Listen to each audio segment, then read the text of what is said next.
Got our next video here on volumes of cylindrical shells. This is a great lesson. This is actually something that's not tested on the BC exam, but it is another tool to help us find volume in case we're stuck. The exam that would accept these methods, but it's not going to specifically ask you to find something using a cylindrical shell. So just a way to help us find volume. So let's go through the formulas here real quick so that we have them. So the volume about a horizontal axis by shells is going to be V equals 2 pi from C to D of the radius with respect to y and the height with respect to y. And I'll kind of clarify that. There's some pictures down here as we go through. I just want to get these on paper. Okay, so that is with the horizontal axis. If it's got a vertical axis, it's going to be 2 pi from A to B. This is what I'm more familiar with, of R of x, H of x, dx. This is dxing with a vertical axis, which is kind of flippity-floppity from what we're used to. We're used to partitions for the, if we're going around the horizontal axis, we're used to the partition being perpendicular, so we dx it. Okay, so like if we have this figure right here, from what we're used to, we usually do our partitions, perpendicular. So this would be our partition. But in this case, our partitions are a little different with cylindrical shells. So I'm going to kind of explain on what the heck is going on here. All right, so I think I'm going to explain it this way that I have in my keynotes, and then I'll kind of talk about it through here. So the length of a solid.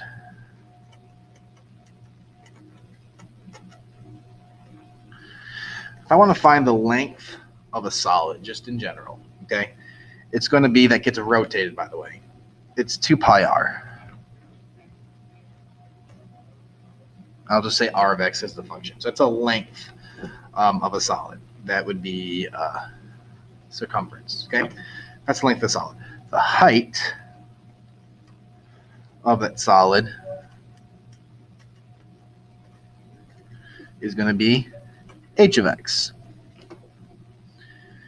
Okay, so length of the solid, 2 pi r, which is circumference. Height is just h. And then the width of a solid is whatever the change in x is.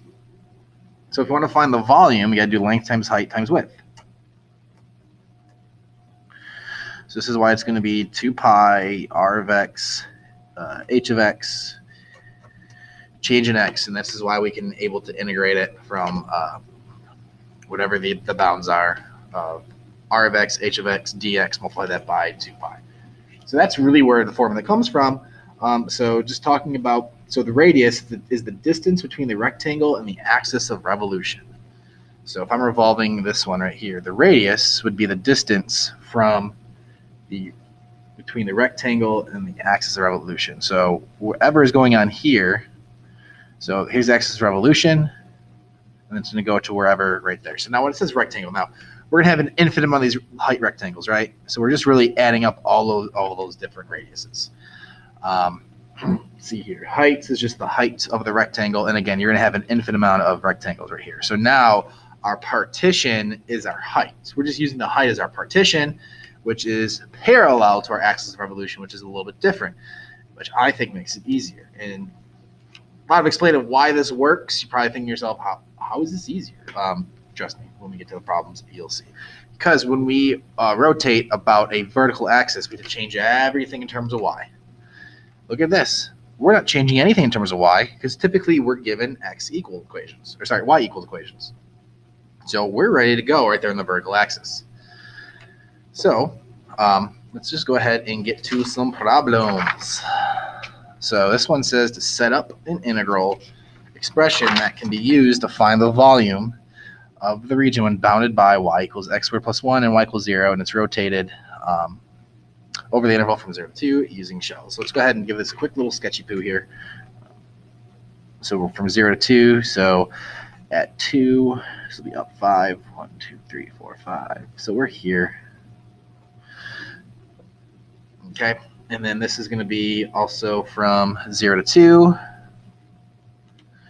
and then x equals 0. So here's my solid right here, and I'll kind of shade it in black, which will make me not be able to write the partitions, but whatever. In this one, we're going to go around the y-axis. So it's going to be this guy right here. So typically, we would have to set this in terms of a x equals equation. Now, what really makes this one annoying if we did not use shells is, well, we have to do two different integrals because we'd have to integrate from here to there and then from there to there. So we'd have two different integrals, like super annoying. But because we're using shells and everything's in terms of x, we have a parallel partition in which this partition, if you notice, is the same all the way through. It's got the same height. Height does not change. So our h of x is going to be just x squared plus 1. Okay? Our r of x is just x. For all of these problems, they're just always going to be x or just y until we move our axis of revolution. And I'll show you that as we go through. Okay? So to find this volume, it's going to be 2 pi from 0 to 2 of x squared plus 1 dx. And that's it. I'm going to save you the trouble of just pretend I'm going to put it in the calculator. So answer is 37.699. There you go. Much easier than what we've done before, because before we would have to do two separate integrals here and have them together. Super annoying. With shells, we're good to go. So part B is the exact same prompt, but this time we're rotating around x equals -1.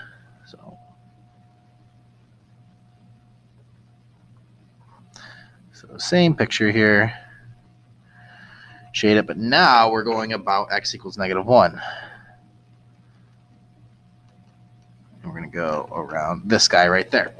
Okay. So what's nice, though, is that the height does not change. The height is still the same. What does change is going to be the radius. So the radius is from the axis of revolution into here. So before I said it's x, right? So from there to there, it's x. All these are just the radius. It's just x, okay? But now it's x plus this space.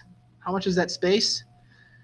It's an extra 1. So it's the radius is going to be x plus 1 because it's an extra space. It's always, remember, big minus little, okay? So it's x minus -1. X minus -1, which is why I get x plus 1. So now the volume here is 2 pi integrate from 0 to 2 of x plus 1, x squared plus 1 dx. I'm going to type that in my calculator. Oh, okay, and I get 67.021. And there you go. All right. 2 more prompts, 2 parts each, so 4 more questions.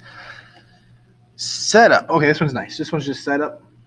That can be used to find. Okay, I guess in my notes I have me solving it. It's not a big deal. I can just solve it for you because I can just type it in my calculator. Set up integral expression that can be used to find the volume when the region bounded by y equals root x, y equals 0, and x equals 4 about the given axis using shells. So here we go. So we have, we're going to go out to 4, 1, 2, 3, 4, and then the height at 4, if I were to plug this in, would be 2. So here is my function. And I'm doing this with y equals 0. So here's the line. X equals 4, just that portion of it. And here's y equals 0. So here we go. So we got this little guy right here. And we're going to rotate this one around x equals 7. So 4, 5, 6, 7.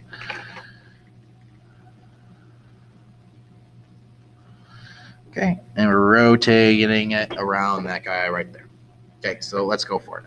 My height, which is nice, is not going to change. It's going to be just root x. So my height is root x because, again, it's parallel partitions. So it's always from root x to 0, root x to 0, root x to 0, okay? It's really nice when you have that y equals 0. It makes it a lot easier. And now let's talk about the radius. The radius, I said, is going to be typically x. But now, it's going to be big. Now, what's bigger, x or 7 in this case? Look, x is over here. Okay, the radius is over here. The radius. Okay, this little pink line right here, that's my radius. What's bigger?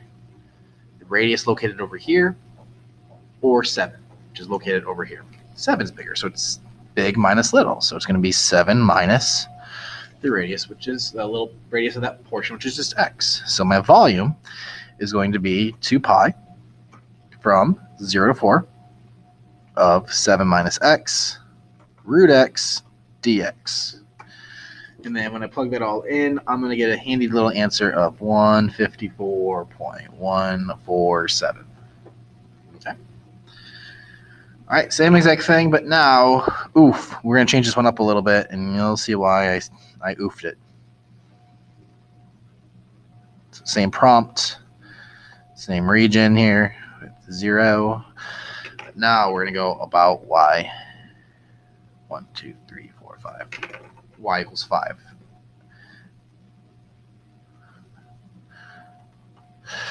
So now this one is a horizontal. So I would love. I'm not a shells fan when I'm doing this on a horizontal. I'd rather just use our normal big minus little type of deal here with bigger radius, little radius.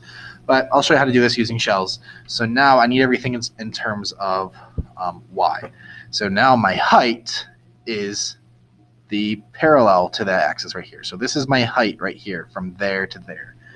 So I need to get everything in terms of y. So to do that real quick, instead of y equals root x, just square both sides. I'm going to get x to equal y squared is my new equation here.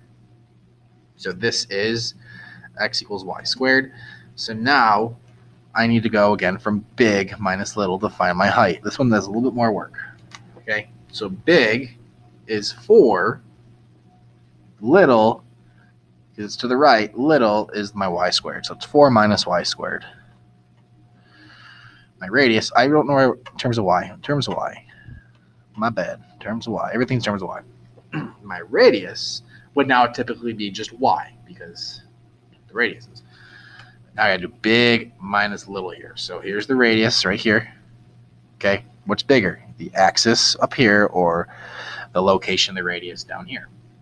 It's going to be up here. So it's going to be 5 minus y.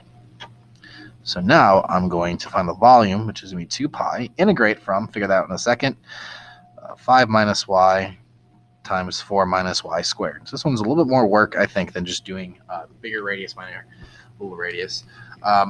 So now this is vertical height. So now my vertical height is going to go from 0 to 2. And then when I get that, I'm going to get an answer of 142.419. Okay, so there, pretty much in a nutshell. That shells. Okay, let's just compare using shells with using disks. So I'm going to do the exact same problem, just 2 different methods. So here we go. Find the volume of the solid generated by revolving the disks between x squared, x to the 1/3, and the y-axis. So we're going to be revolving around this magenta, revolving around there. Okay, so let's real quick graph these guys. I'm trying to think where they intersect. They intersect here at 0, and just by looking at it at 1 as well. This is how they're going to intersect at 0 and at 1. So those are my tick marks. So here's x squared. Okay, and actually I'll do this a little colorful now. Sorry, black, you're done. And here you go, blue. And then x to the 1/3 is kind of like a square root type of deal. So it's going to look like this. Okay. So now my height is going to be a little bit different when I go through this using shells. Okay, so again, this is from 1 to 1. So now, what's my height? My height with respect to x, because I'm doing this as a parallel partition. What I'm going to get here for height is going to be big minus little. Okay, so my partition's this way, so it's going to be blue minus black. So it's going to be x to the 1/3 minus x squared my radius is just going to stay as x because the axis of revolution is just around the axis. Okay, so volume here is going to be 2 pi from 0 to 1 of x to the 1/3 minus x squared dx. Okay, I'm going to type that into my calculator. I'm going to get an answer of 1.12199. I'll just write the 9 right here. Okay, so there you go. I know you probably don't believe me, but let's just pretend I typed it in the calculator right here. Because you're going to get the exact same answer for this one over here. So same problem, same prompt, same everything. So there's that guy, and then here's blue. Okay, so now let's think about disks now. So for disks, we need to do perpendicular partition. So it's going to be black is the bigger radius, and then blue is the smaller radius. So essentially, I need to get this in terms of x equals. So I'm going to get black to be x equals root y. It would be plus or minus root y, but we're just using the positive value right there. And then for blue, just go ahead and solve this. We're going to get x equal y cubed.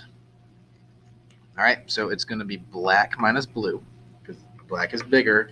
Remember, if it's going to be a perpendicular partition, it's to the right.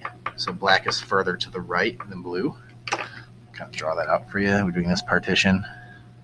Black is bigger, blue is smaller, from right to left. Okay, so now I'm going to go ahead and set this up. So my volume, if you remember, is going to be pi, and we're going to integrate from, in this case, 0 to 1. That doesn't change.